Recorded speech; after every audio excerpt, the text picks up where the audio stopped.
Diduga lalai dalam melajukan kendaraannya, seorang P3K paruh waktu yang bertugas di Bapeda Kabupaten Oki, Ella Anggraini, warga desa Tanjung Raja Barat, Kecamatan Tanjung Raja Kabupaten Ogan Ilir, mengalami kecelakaan yang mengakibatkannya meninggal dunia di lokasi kejadian.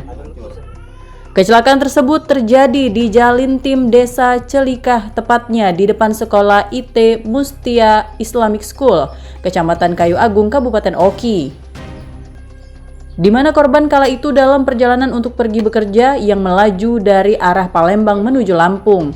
Namun naas, saat di TKP, korban mencoba menyalip kendaraan yang ada di depannya, tapi justru kendaraan yang dikendarainya berupa sepeda motor merek Xeon malah menabrak traffic cone yang berada di tengah jalan hingga menyebabkan korban terjatuh.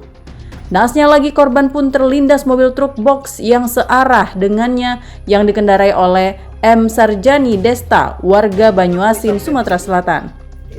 Korban pun langsung dilarikan ke rumah sakit dan sudah dibawa ke rumah duka. Sementara untuk sopir sendiri juga sudah diamankan polisi guna penyelidikan lebih lanjut. Kejadiannya pada waktu itu sepeda motor yang dikemudikan Ella datang dari Tanjung Raja menuju Kayu Agung. Pas tiba di TKP mendahului kendaraan truk box BG 8168NB.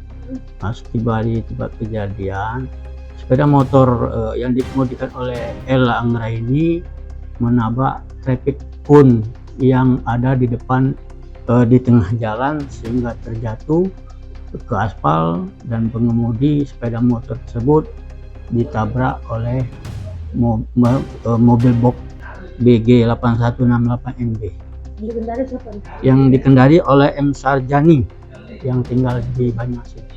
Pengguna jalan dihimbau untuk terus berhati-hati dalam berkendara, jangan sampai membahayakan keselamatan di jalan raya.